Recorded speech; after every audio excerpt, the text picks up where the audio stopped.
Kami sungguh bangga punya Allah seperti Engkau ya Tuhan, yang kasih-Nya tidak pernah berubah dahulu, sekarang, dan sampai selama-lamanya. Kalau kami ada sore hari ini adalah karena anugerah Tuhan, kebaikan-Mu yang tak terbilang bagi hidup kami Tuhan.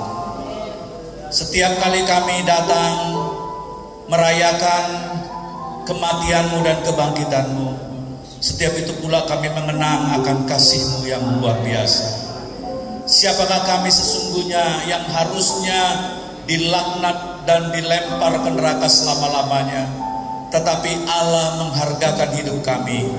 Engkau memilih kami Tuhan, bukan karena kuat dan gagah kami, bukan karena kelebihan kami, tetapi karena Yesus mengasihi kami dan Engkau menghargai korban putra-Mu yang tunggal. Terima kasih Tuhan. Sore hari ini menjelang malam ini kami sudah memuji meninggikan nama Tuhan, dan kami mau mendengar firman Tuhan. Bapak, berbicaralah melalui hamba-Mu ya Tuhan. Kuduskan kami semua, baik hamba-Mu yang mendengar maupun kami yang menyampaikan firman Tuhan. Biar Roh-Mu yang kudus menguasai pikiran dan hati kami, menerjemahkan firman Tuhan menjadi firman yang penuh dengan kuasa, yang mengubahkan kehidupan kami Tuhan. Terima kasih Tuhan. Segala puji hormat hanya bagi-Mu. Di dalam nama Tuhan Yesus Kristus, kita yang siap mendengar firman bersama katakan amin. Beri kepada Tuhan kita kemuliaan. Silakan duduk yang dikasihi Tuhan. Puji Tuhan. Shalom. Suatu kehormatan bagi saya boleh menyampaikan firman Tuhan sore hari ini.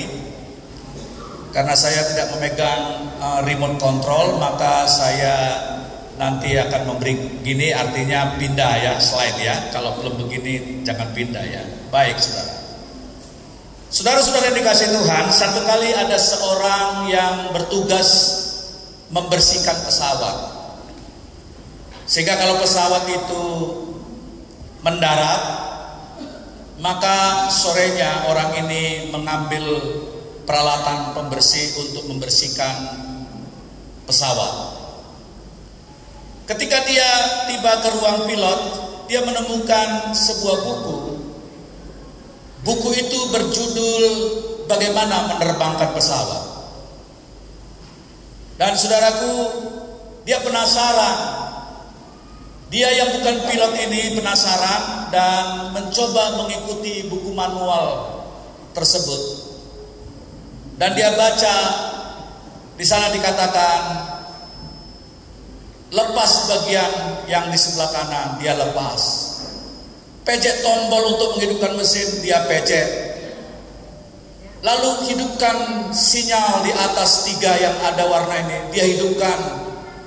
Dan dia ikuti satu demi satu petunjuk dari bagaimana menerbangkan pesawat. Dan yang terakhir ada juga instruksi bagaimana untuk waktu mulai kencang, bagaimana untuk take off. Dia disuruh untuk menarik pedal yang ada di sebelah kirinya. Dia senang sekali saudaraku, dia ternyata happy sekali bisa menerbangkan pesawat. Setelah dia terbang berputar-putar, ternyata sekarang dia mau turun.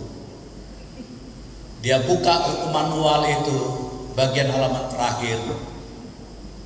Ada tulisan, untuk menurunkan pesawat, baca buku manual yang akan datang,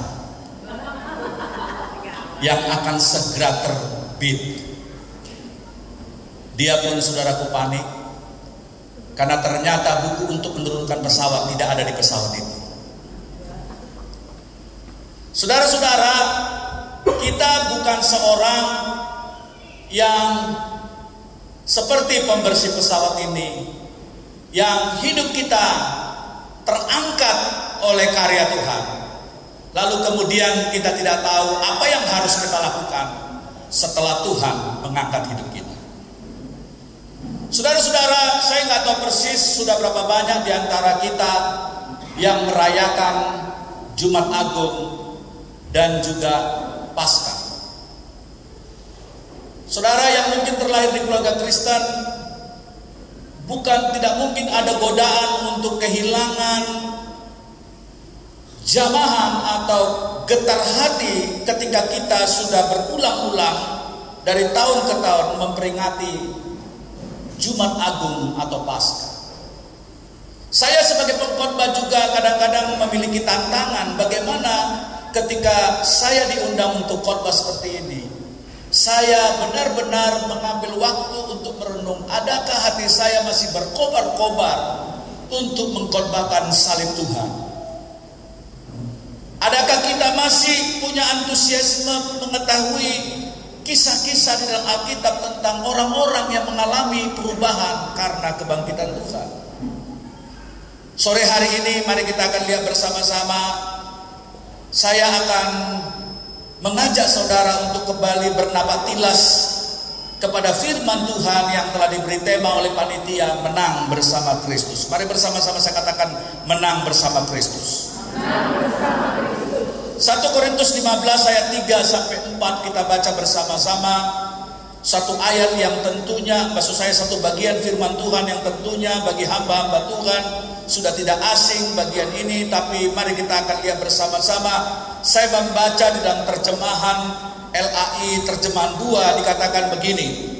1 Korintus pasal 15 ayat 3-4, Paulus bilang gini, sebab yang sangat penting, mari bersama-sama saya katakan sangat penting, telah kusampaikan kepadamu, yaitu apa yang telah kuterima sendiri, ialah bahwa Kristus telah mati karena dosa-dosa kita sesuai dengan kitab suci, bahwa ia telah dikuburkan dan bahwa ia telah dibangkitkan pada hari yang ketiga sesuai dengan kitab suci. Kemudian mari kita lihat Filipi pasal 3 ayat 10. Filipi pasal 3 ayat 10, demikian bunyi firman Tuhan. Yang ku kehendaki ialah mengenal Dia. Mari bersama-sama saya katakan, mengenal Dia. Dan kuasa kebangkitannya serta persekutuan di dalam penderitaannya, di mana aku menjadi serupa dengan Dia dalam kematiannya.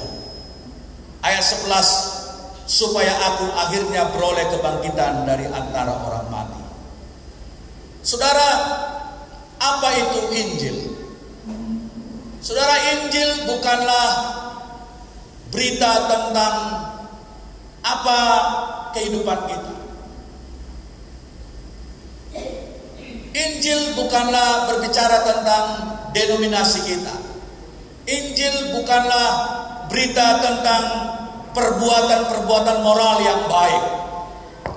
Tetapi Injil adalah apa yang dikatakan Paulus yang paling penting, bahwa Yesus mati dan bangkit seperti yang dikatakan oleh kitab suci.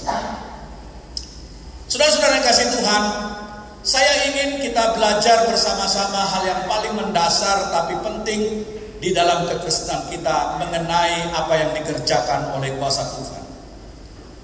Saudara, kemenangan yang seperti apa yang Kristus berikan kepada orang percaya? Yang pertama, saudara-saudara, bahwa kebangkitan Kristus adalah kemenangan atas dosa dan rasa bersalah. Mari bersama-sama saya katakan, dosa dan rasa bersalah. 1 Korintus 15 ayat 7, jikalau Kristus tidak dibangkitkan, maka sia-sialah iman kamu dan kamu masih hidup dalam dosamu. Kita bersyukur karena Kristus, maka tidak sia-sia iman kita dan dosa kita diampuni oleh Tuhan. Amin. Saudara, apa itu kekristenan? Kita bersyukur bahwa kekristenan itu bukanlah mengatakan kepada orang, mari menjadi Kristen. Kenapa? Karena nanti kamu jadi orang baik. Saudara, memang baik kalau ada kesaksian-kesaksian yang berkata, oh dulu saya mantan pencopet, saya dulu mantan pembunuh, saya dulu mantan pencuri, tapi Tuhan ubahkan saya. Saudara, bukan itu Injil, walaupun itu penting.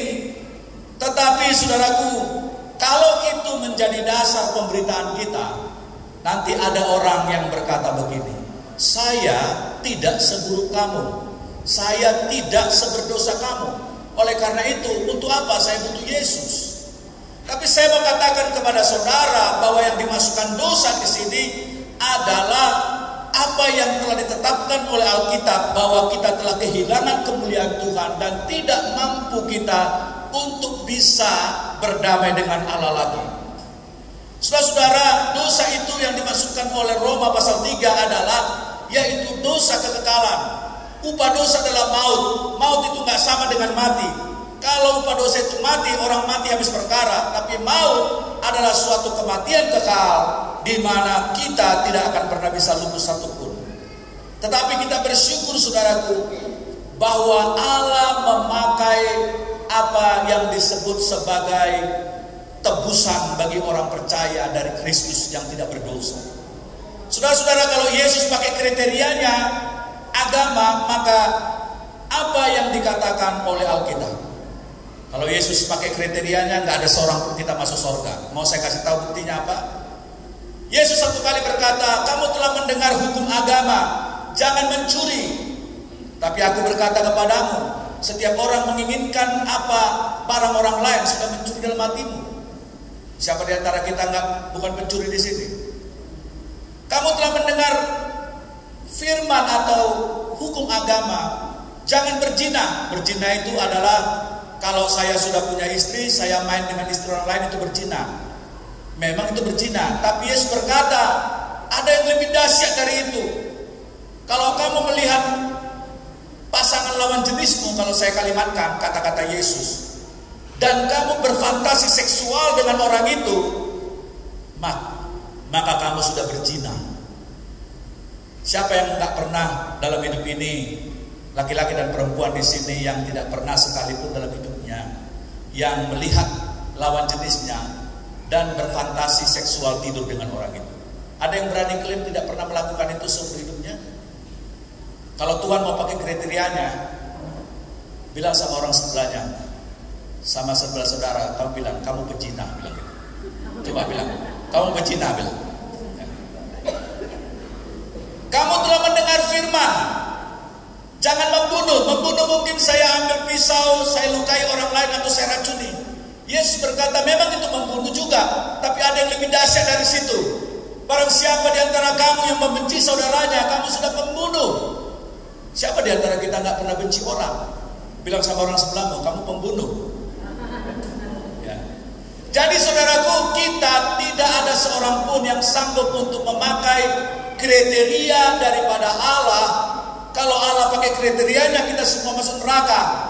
Satu-satunya yang bisa menggenapi seluruh kriteria itu dengan sempurna adalah Dia yang datang dari surga, yang tidak pernah berbuat dosa, yaitu Yesus Tuhan.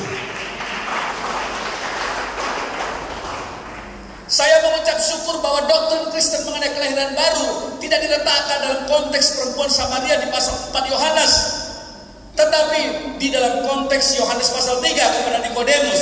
Kenapa?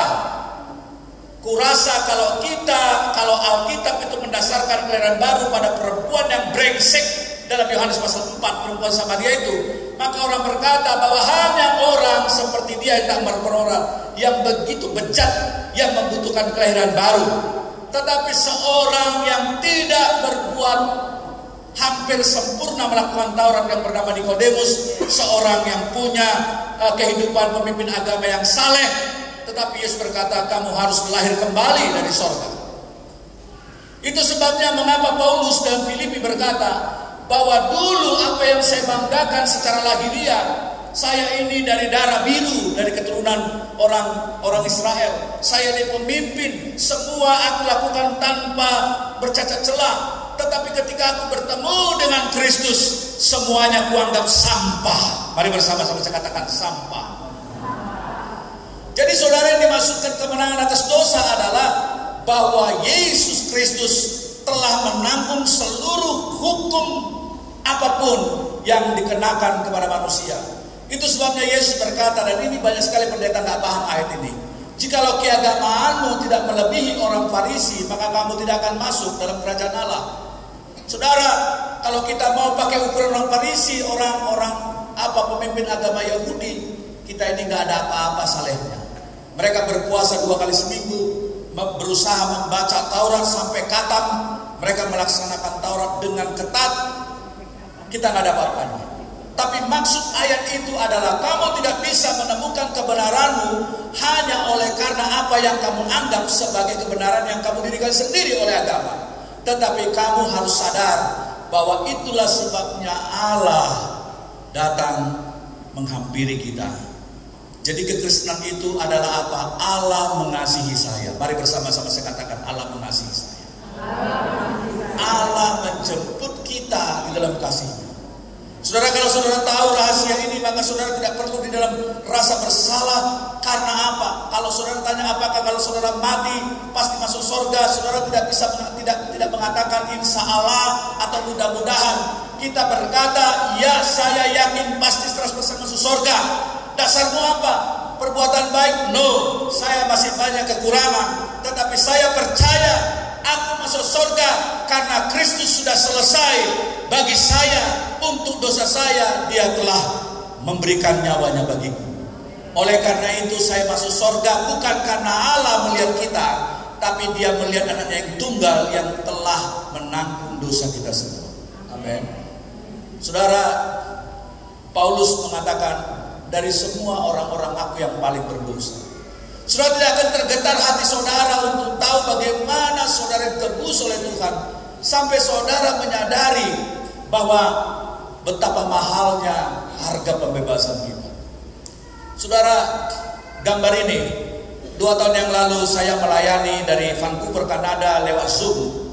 Saya melayani ibadah.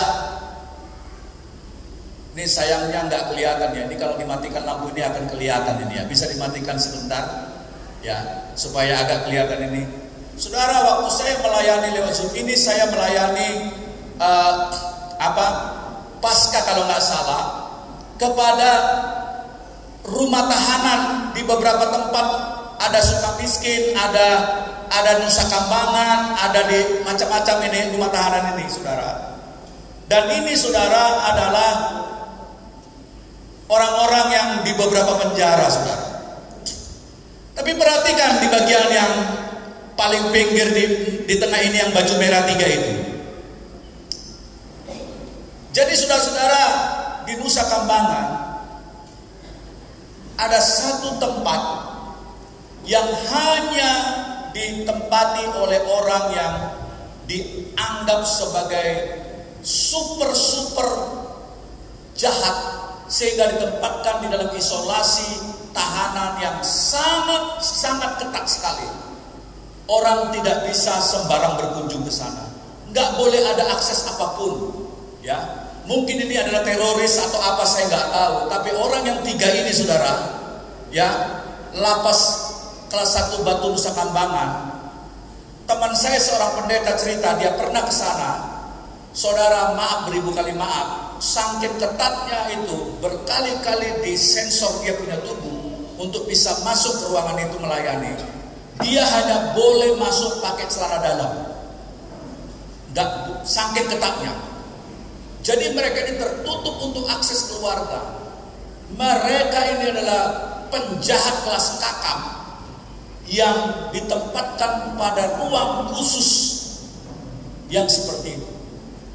Bayangkan kalau tiba-tiba saya datang sebagai presiden, masuk ke ruangan itu dan mengambil seseorang di antara mereka itu dan membawa dia keluar, dan saya katakan saya mengampuni kamu. Anda bayangkan betapa gembiranya orang ini, betapa dia bersyukur sekali, karena dia sudah merasa udah sebentar lagi saya dihukum mati, tapi ada orang yang membebaskan aku. Ketika perempuan itu memecahkan minyak narwasku itu, Yesus melihat keresahan daripada murid-muridnya tentang betapa mahalnya minyak itu. Tetapi Kristus melihat bahwa apa yang dilakukan perempuan itu adalah sebuah ekspresi. Semakin saudara menyadari betapa saudara orang berdosa, semakin saudara akan mengekspresikan kasihmu kepada Tuhan. Saudara, kita percaya bahwa sore hari ini, saya yakin saudara adalah orang-orang yang sudah lahir baru. Tapi siapa tahu di antara saudara di dalam hidup ini belum pernah serius untuk berjumpa dengan Tuhan. Mungkin engkau adalah orang Kristen yang lahir di keluarga majelis. Mungkin engkau orang Kristen sejak tradisi. Mungkin engkau Kristen karena kelahiran, tetapi engkau tidak pernah berjumpa secara pribadi dan meresapi apa yang dikerjakan Kristus. Hari ini saya mengundang saudara untuk apa? Untuk menerima Yesus di dalam hidup saudara. Dan saya percaya kalau saudara terima Yesus, saudara tidak akan pernah sama lagi seperti yang dulu. Saudara menjadi ciptaan baru karena Tuhan menganugerahkan kepada saudara. Roma pasal 5 ayat 17 berkata, sebab jika oleh dosa satu orang maut telah berkuasa oleh satu orang itu, maka lebih benar lagi mereka yang telah menerima kelimpahan kasih karunia dan anugerah kebenaran akan hidup dan berkuasa oleh karena satu orang itu, yaitu siapa? Yesus Kristus. Beri kepada Tuhan kemuliaan. Haleluya. Oleh karena itu saudara-saudaraku, apa yang dikatakan kalau kita lanjutkan di dalam 1 Korintus 15, 55-57, dikatakan, hai maut di manakah kemenanganmu? Hai maut di manakah sengatmu? Sengat maut ialah dosa dan kuasa dosa, ialah hukum Taurat. Tetapi syukur kepada Allah. Mari bersama-sama saya katakan syukur kepada Allah yang telah memberi kepada kita kemenangan oleh Yesus Kristus Tuhan kita. Haleluya. Beri kepada Tuhan kita kemuliaan.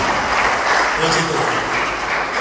Jadi artinya saudara, saya mau berkata kepada saudara bahwa karena karya Tuhan telah menyebabkan saudara menemukan identitas yang baru. Amin. Barang siapa di antara di sini yang merasa minder, merasa diri tidak dicintai, memiliki defisit kasih, barang siapa di sini merasa kalah, merasa dirinya sebagai orang yang tak berguna, mungkin engkau dibesarkan di tengah-tengah keluarga yang tak menganggapmu, engkau merasa bahwa kamu telah dibuli bertahun-tahun, dirusak gambar dirimu, engkau sehingga tidak punya rasa percaya diri untuk melihat kehidupan.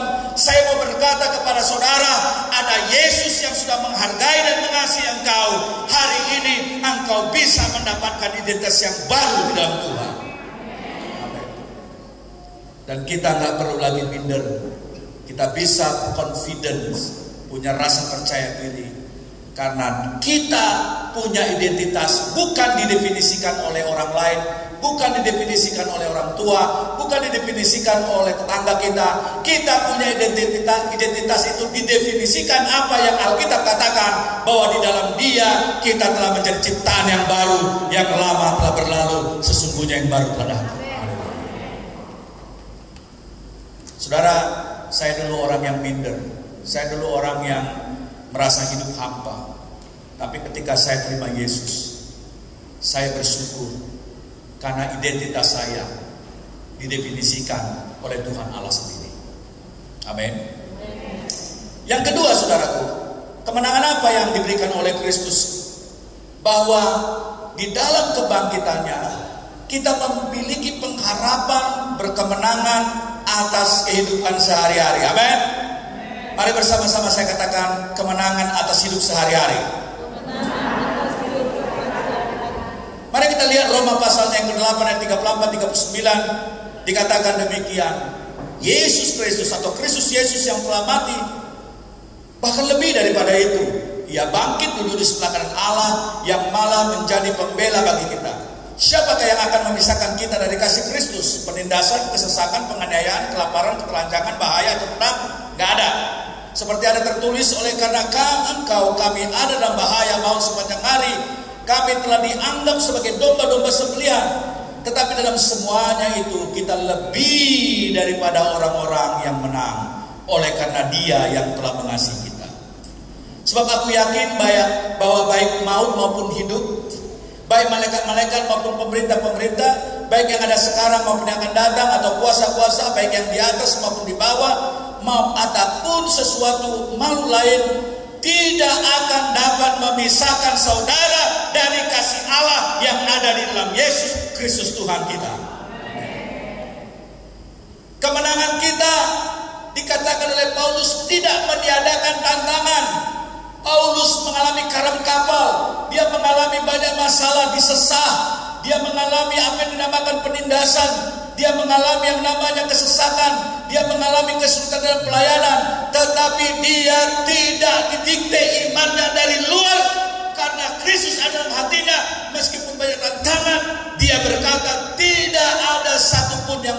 rasakan udah dikasih Kristus. Haleluya. Saudara bisa punya pekerjaan yang sama, gajimu bisa sedikit, saudara punya tantangan, engkau mungkin punya tantangan fisik karena penyakit, saudara mungkin punya tantangan finansial, tantangan kehidupanmu. Tetapi saya berkata, bedanya orang yang tidak mengenal Tuhan dengan mengenal Tuhan, saudara dan saya percaya bahwa di dalam Yesus selalu ada pengharapan. Amin. Beri kepada Tuhan kita kemuliaan. Bilang sama orang sebelahmu, di dalam Yesus selalu ada pengharapan. Saya telah melihat bagaimana kehidupan saya mengalami tantangan keuangan, tantangan penyakit. Saya pernah kehilangan putri saya meninggal dunia karena kanker. Kalau dia hidup sekarang, anak saya nomor 1 cewek, 26 tahun umurnya. Itu masa-masa kelam di dalam hidup kami. Saya mengalami depresi dengan istri karena mendapati anak kita gak siap kita, batin kita, karena dia sakit kanker. Apalagi istri saya, jam 2 pagi dia bangun, putrinya itu umur 10 tahun dipeluk, dan dia nangis, dia bilang, darah Yesus. Lalu istri saya bilang, Tuhan apa dosa saya? Dan nangis. Kami benar-benar waktu itu mengalami masa-masa yang sulit. Begitu saya, berat badan saya 11 kilo turun karena makan tidak selera, tidur tidak bisa. Pasti kalau saudara orang tua pasti tahu perasaan saudara ya. Kalau anak kita sakit, lebih bagus kita sakit daripada dia, ya kan. Makanya kalau ada anak yang kurang ajar, itu anak perlu dikaplong gitu, ya kan. Kenapa? Kamu harus mencintai orang tuamu. Orang tua itu kasihnya luar biasa tuh. Ya, kamu kalau kurang ajar dengan papa mamamu, kamu nggak bertobat, ya, kamu keterlaluan. Ya. Seandainya waktu itu Tuhan bilang gini, Gultom, bisa nggak tukaran, anakmu kusembuhkan, tapi tanganmu dua-dua kupotong, saya kasih, saudara. Saking cintanya. Tapi di masa-masa sulit itu, saudara, saya datang dengan istri kepada Tuhan, kita berdoa, berpuasa 10 hari, kita menangis di bawah kaki Tuhan. Saudara, waktu saya berpuasa dan berdoa, Tuhan berikan penghiburan luar biasa. Waktu saya habis puasa 10 hari untuk putri saya mengalami seperti ada bertonton dari tubuh saya diangkat oleh Tuhan. Dan akhirnya saudara, saya dengan istri berani bilang begini, sesuatu yang kami takut untuk mengatakannya sebelum puasa itu. Apa itu? Kami betul-betul takut kehilangan dia, begitu stres karena saya gandolin benar, jangan sampai mati, jangan stres sekali. Tapi begitu puasa selesai, makanya kadang-kadang kalau kita ada pergumulan yang berat, ambil 2 puasa. Puasa itu belum tentu masalah kita diatasi, tapi sudut pandang kita terhadap masalah itu diberi oleh Tuhan. Dan saudara tahu, waktu kami doa puasa, saya doa puasa 10 hari, ya.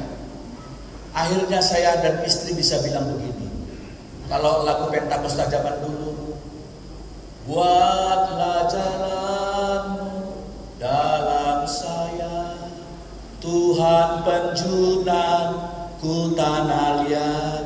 Artinya Tuhan terserah lu mau ngapain, kami udah siap. Lu mau ambil Tuhan, orang Betawi bilang mau ambil putri saya, we are ready for it. Ya. Tapi penghiburan yang kami terima selain damai sejahtera, putri kami sakit itu tidak kekurangan uang 5 rupiah pun. Dia berobat di Singapura, uang dari mana-mana datang. Ini yang dikatakan oleh Alkitab, kita jatuh tidak sampai tergeletak karena tangan Tuhan menopang kita. Haleluya. Saudara Paulus juga begitu, dia mengalami banyak masalah, tapi Tuhan menolong dia. Kemenangan orang Kristen karena di dalam Yesus selalu ada pengharapan. Amin. Oleh karena itu jangan putus asa, berdoa terus. Harapkan Tuhan menjaga saudara, karena di dalam Tuhan yang hidup ada janji kemenangan atas masalah saudara. Amin. Saudara-saudara yang dikasihi Tuhan, inilah yang disebut dengan apa yang dikatakan Roma tadi, Tidak ada yang memisahkan kita dari kasih Kristus. Saudara, seorang teolog besar dunia abad 20 bernama Dietrich Bonhoeffer. Dietrich Bonhoeffer ini adalah seorang teolog yang berani menantang Hitler. 2 minggu sebelum Hitler jatuh, dia digantung, saudaraku. Dia dipenjarakan, digantung, ya. Tapi dia nggak pernah takut. Dia berkata, "This is the end. For me, no.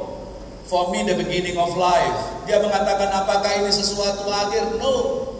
Justru ini adalah permulaan dari kehidupan. Artinya bahwa meskipun saya harus mati karena membela salib Kristus, dia adalah seorang hamba Tuhan yang mengajarkan tentang harga mengikut Tuhan. Pada waktu itu gereja mencari aman karena Hitler memburu 6 juta orang Yahudi. Dia pendeta ini ikut rapat-rapat untuk menggulingkan dari Hitler. Dia nggak takut karena Hitler adalah monster yang mencelakai manusia. Tapi Bonhoeffer percaya bahwa tidak ada yang bisa memisahkan dia dari kasih Kristus meskipun berakhir hidupnya. Ini sesuatu yang luar biasa. Amin. Inilah yang disebut sebagai Tuhan tidak pernah menjanjikan kita nggak punya masalah, tetapi selalu ada penghiburan. Ya. Saudara, mungkin Tuhan izinkan engkau melalui suatu lembah air mata, tapi percayalah, Dia gembala yang ada bersama-sama dengan kita. Dia tidak akan pernah tinggalkan kita sendiri, dan Dia pastikan bahwa kita akan berakhir di dalam bersyukur kepada Tuhan. Amin. Yang ketiga, saudara, kemenangan apa lagi, saudaraku? 1 Korintus 15 ayat 18 sampai 19, kebangkitan memberi kemenangan atas kematian. Mari bersama-sama saya katakan kematian. Dikatakan demikianlah binasa juga orang-orang yang mati dalam Kristus. Jikalau kita hanya dalam hidup ini saja menaruh pengharapan pada Kristus, maka kita orang-orang yang paling maram dari semua manusia.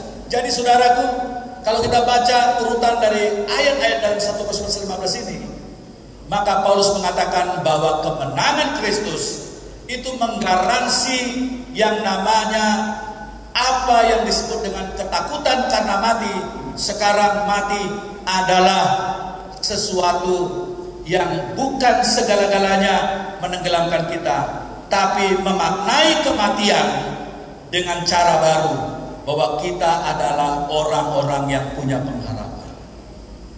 Ya. Saudara, bukan caranya kita mati yang paling penting, tapi apa yang dikatakan Paulus dalam Filipi, apakah kematian kita mempermuliakan Dia atau tidak.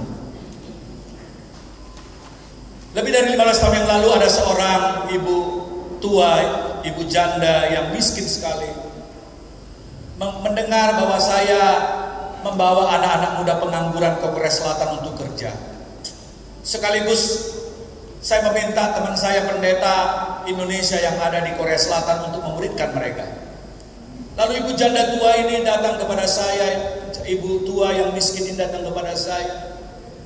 Dia punya anak si mata wayang laki-laki yang dia sudah stres dengan anaknya ini, seorang pemuda yang keluar masuk penjara, badannya penuh dengan tato, suntik-suntik, berkelahi, mabuk, orang-orang yang selalu berkelahi di mana-mana. Dia sudah angkat tangan mamanya ini.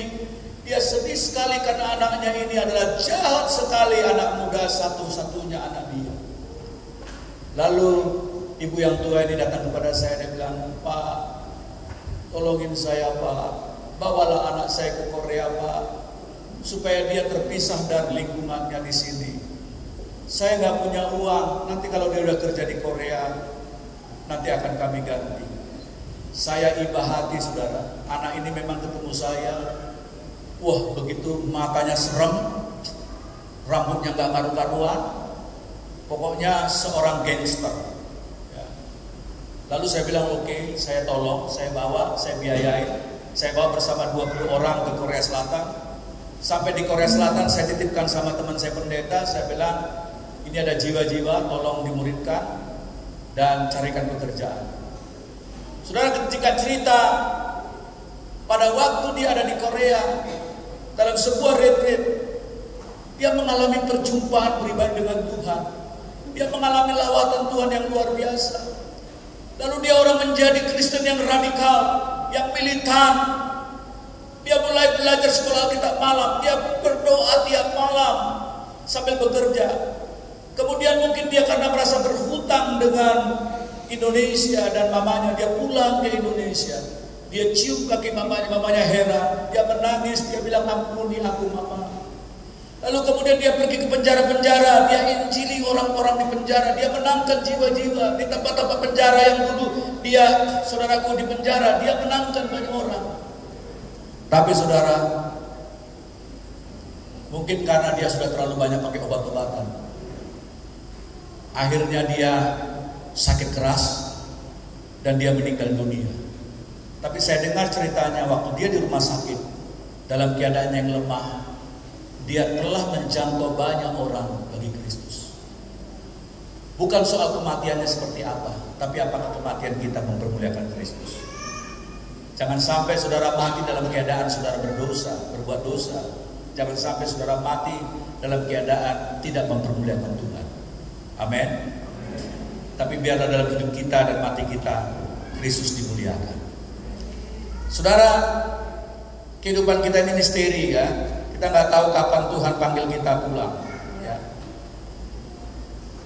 Saya masih ingat satu kali saya khotbah di sebuah KKR Natal di sebuah daerah di Jawa Barat.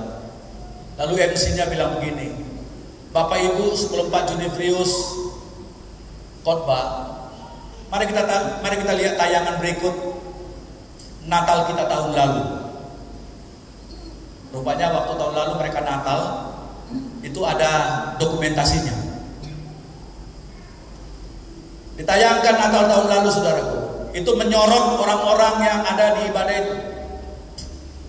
Lalu kemudian MC-nya bilang gini, coba lihat siapa bapak dan ibu yang sudah check out. Ternyata banyak, saudara.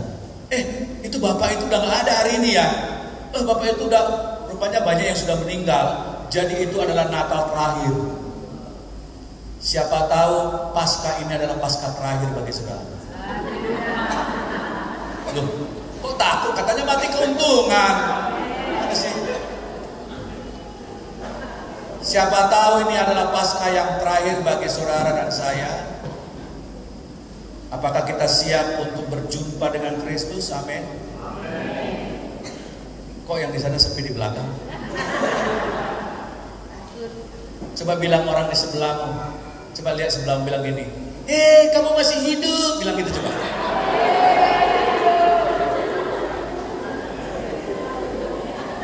Lalu yang kedua bilang, coba orang sama sebelahmu, bilang sama orang sebelahmu gini, jangan mati dulu bro. Bilang kalau perempuan sister, kalau perempuan bilang jangan dulu mati sis gitu. Coba bilang jangan mati dulu bro. Bilang.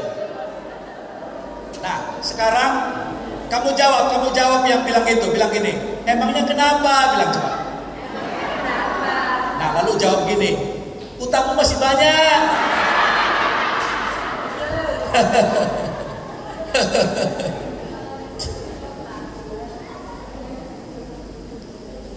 Tapi kita percaya bahwa lewat kebangkitan Kristus, kematian adalah awal yang menjadi permulaan kehidupan kita sesungguhnya. Amin. Beri kepada Tuhan kita kemuliaan. Billy Graham pernah bilang begini di masa tuanya, kalau kamu satu waktu mendengar Billy Graham meninggal, jangan percaya. Yang benar adalah pindah alamat. Jadi sebenarnya telah berpulang ke rumah Bapak itu salah, saudara. Kenapa istilah berpulang ke rumah Bapak itu salah? Hanya Yesus yang pernah dari Bapak yang pulang ke rumah Bapaknya. Ya kan? Kalau saya ditanya, mau kemana Kultom? Saya mau pulang kampung. Kemana? Ke Bali. Emang kampung di Bali? Enggak. Kan? Jadi hanya Yesus yang pulang ke rumah Bapak. Jadi sekarang kalau kirim karangan bunga orang meninggal, jangan bilang berpulang ke rumah Bapak, tapi bilang selamat pindah alamat. Ya. Alamat di sini sama di dalam kegagalan. Amin. Jadi kita sebenarnya hanya di switch untuk bisa pindah alamat kepada pangkuan Tuhan yang tidak ada lagi macet, tidak lagi penderitaan, tidak ada lagi orang lagi utang, tidak ada lagi kesusahan. Makanya kita berkata berbahagialah orang yang mati dari sekarang ini. Amin. Poin yang terakhir, kalau yang terakhir langsung bilang puji Tuhan. Tadi di mobil saya bilang sama Pak Andi, kenapa kau bikin saya KKR? Saya kan pengajar, aku nggak biasa KKR, nggak bisa aku bilang. Jadi nanti kalau misalnya saya berdoa nggak ada yang sembuh, nanti pokoknya tanggung jawab Pak Andi. Ya. Nah, yang terakhir, kebangkitan itu memberi kepada kita kuasa. Mari bersama-sama saya, kuasa untuk melaksanakan misi Tuhan. Yohanes 20 ayat 19-12 berkata begini. Dan Dan kita akan lihat bersama-sama ayatnya, saya nggak tuliskan ternyata di sini. Kita akan lihat Yohanes pasal 20.